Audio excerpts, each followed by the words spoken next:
Dale Evans, born Francis Octavia Smith on October 31, 1912, in Uvalde, Texas, lived a life filled with both triumph and tragedy. Her childhood was far from easy.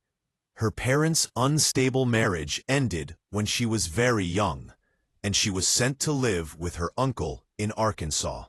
This early separation forced her to grow up quickly. As a young girl, she learned to face difficulties with courage.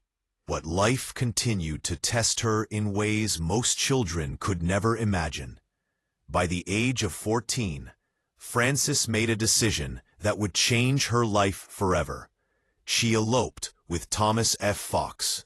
A year later, she gave birth to a son, Tommy, and by the age of 16, she was divorced and left alone in Memphis, Tennessee. She had no family support and very little money. Yet she faced the challenge of raising her son with determination. The society of the 1920s offered little sympathy to teenage mothers, and opportunities were scarce. Frances had to take any work she could find, from odd jobs to small performances, just to survive. It was during this difficult time that she discovered her musical talent. Singing and playing piano at local radio stations, she realized that her voice could be a way to earn money and eventually find a place in the world. Even though she was talented, she faced constant judgment because of her age and circumstances. People around her often ignored her skills and focused on her mistakes, making her early journey even harder.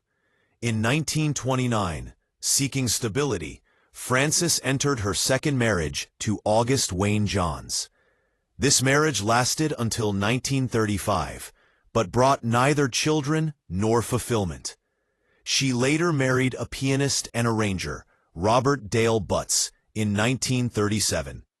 Though they shared musical collaboration, their relationship was distant and more professional than romantic, ending in divorce in 1946. By the time she was not yet 35, Frances had endured 3 failed marriages, multiple losses, and enormous personal challenges. Yet through all these difficulties, she never stopped singing. Her passion and determination remained her strongest allies. In 1931, a radio station manager told her that Francis Octavia Smith was too long and would never sell.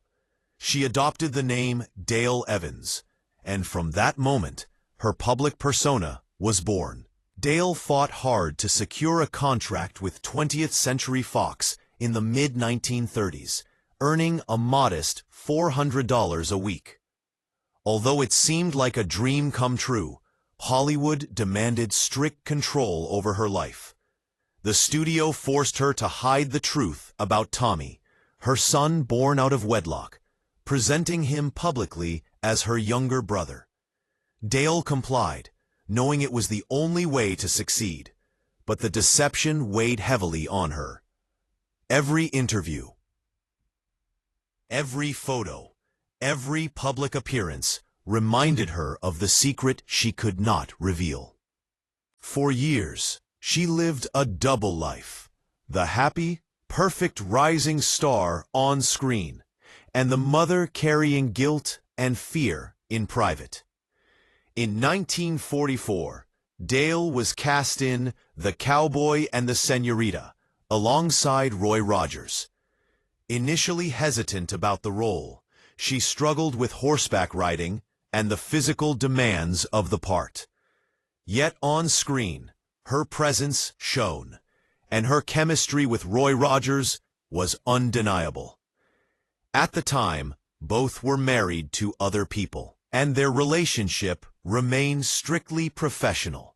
But over time, a quiet connection began to grow, rooted in understanding, friendship, and shared experience of loss and struggle. Roy's own life had been marked by tragedy. In 1945, his wife Arlene passed away suddenly, leaving him alone with 3 young children. Dale, who understood grief better than most, offered support and companionship. Their bond strengthened, eventually leading to romance after Dale's divorce in 1946. On December 31st, 1947, they were married at the Flying L Ranch in Oklahoma. Dale's fourth marriage, and Roy's third, marked a turning point in her life. For the first time, she could publicly acknowledge Tommy as her son, no longer controlled by studio image. The relief was immense, though the scars of secrecy remained. Together, Roy and Dale blended their families, navigated fame, and continued to pursue their careers while carrying private burdens. Dale's story up to this point is a testament to resilience, determination, and the struggle to balance personal truth with public expectation. Despite facing judgment, loss, and societal pressure, she never gave up on her music, her family, or her dream. Her early life shows the complexity of her character, a woman who persevered in the face of relentless challenges, laying the foundation for the legacy she would build in the years to come. The marriage of Dale Evans and Roy Rogers was celebrated across America. To the public, they were the perfect king and queen of the West, embodying wholesomeness, faith, and adventure. They headlined television shows, rodeos, films, and appeared on countless magazine covers, singing songs like Happy Trails that became cultural icons. Behind the cameras, however, their life was far more complicated. Roy was a strict disciplinarian with the children, and Dale often found herself navigating the tension between being a wife, a mother, and maintaining a public image. Their family included not only Roy's 3 children, but also Dale's son Tommy, whom she could now openly claim. In 1950, they welcomed Robin Elizabeth, their only biological child, together. Tragically, Robin was born with Down syndrome and severe health complications.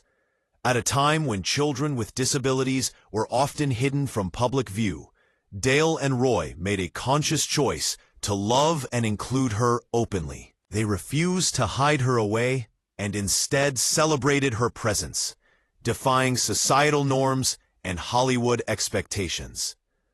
Unfortunately, Robin passed away just weeks before her second birthday in 1952, leaving Dale devastated. The loss shook her faith, though she eventually turned her grief into purpose. In 1953, she published Angel Unaware, a book inspired by Robin's brief life. Every dollar she earned from the book was donated to support children with disabilities. Her advocacy helped change how America viewed children like Robin, providing hope and courage to countless families who had been told to hide their children in shame. Dale and Roy continued to expand their family through adoption. They welcomed Mimi from Scotland, Dodie, a 7-month-old Chukka baby, and later adopted Sandy and Debbie. Their home was full of laughter, noise, and activity, a vibrant but complicated household. Yet, tragedy struck again. In 1964, 12-year-old Debbie was killed in a church bus accident, reopening the wounds of Robin's death. The grief was unbearable, and Dale poured her sorrow into a book called Dearest Debbie, helping her cope while also reaching out to others in similar pain. The following year, 1965, brought another loss when Sandy, their adopted son, died in an accident while serving in the army in Germany. Once again, Dale wrote about her grief in a book titled Salute to Sandy, mourning yet another child taken too soon. During the 1950s and 1960s, despite personal tragedies, Roy and Dale reached the peak of their fame. Their television show aired from 1951 to 1957, and they became household names across America. Audiences adored their cheerful on-screen presence, unaware of the personal losses they endured. Dale's courage and faith became her anchor throughout these hardships. Her experiences gave her strength to speak publicly about issues others avoided. She wrote 28 inspirational books, composed more than 200 songs, and often shared her religious beliefs openly. Critics accused her of being preachy or politically involved, especially when she supported conservative causes or participated in religious crusades. Yet Dale refused to hide her convictions, believing her faith was inseparable from her identity. The balance between public expectation and private truth remained challenging. While the world admired the shining couple, Dale continued to carry the pain of loss, the scars of secrecy, and the lingering guilt from years of forced deception about her son. Yet her resilience allowed her to turn personal tragedy into purpose. She gave hope to parents, helped redefine attitudes toward children with disabilities, and shared a message of compassion and faith that went far beyond Hollywood glamour. Dale's life demonstrates the profound difference between image and reality, reminding audiences that even the brightest stars carry unseen burdens. Her story resonates not only because of fame or talent, but because of her humanity, her ability to endure, and her commitment to transform suffering into something meaningful for others. The challenges she faced as a mother, wife, performer, and advocate reveal the depth of her character and the courage required to live authentically in a world that often values appearance over truth. Through every loss, Dale remained steadfast, using her voice and platform to inspire and uplift those who faced similar struggles. Her marriage with Roy, while deeply loving, was never without tension, and Dale often experienced isolation despite the constant spotlight. Her life reflects the tension between duty, love, faith, and public expectation, a tension she managed with grace, honesty, and relentless determination. As Dale Evans grew older, her perspective deepened. After decades of fame, success, and personal loss, she became reflective and brutally honest about her life. Roy Rogers passed away on July 6, 1998, at the age of 86, leaving Dale a widow after 51 years of marriage. The loss of her lifelong partner was profound, yet she faced her final years with courage and clarity. Dale spoke openly about the loneliness she endured, the strain of maintaining her public image, and the lasting guilt from pretending her son Tommy was her brother. She wanted the world to know that her life was more than rhinestone costumes, cheerful songs, or the perfect public persona. What mattered most to her was truth, authenticity, and the courage to speak about pain and suffering. Her children noted that she was never afraid to share both the light and darkness of her life. She wanted her story to inspire others, showing that even icons are human and face struggles that cannot always be seen. Dale Evans passed away on February 7, 2001, at the age of 88. Her final moments were calm and peaceful, surrounded by her family, and she expressed readiness to reunite with Roy and the children she had lost. Her life, filled with both joy and sorrow, leaves a legacy of resilience, compassion, and purpose. Dale's song, Happy Trails, later inducted into the National Recording Registry, remains a lasting symbol of her spirit. Yet her true legacy lies not only in music or film, but in her courage to face adversity, to advocate for those who had no voice, and to transform personal grief into hope for others. She survived heartbreak, loss, Societal judgment.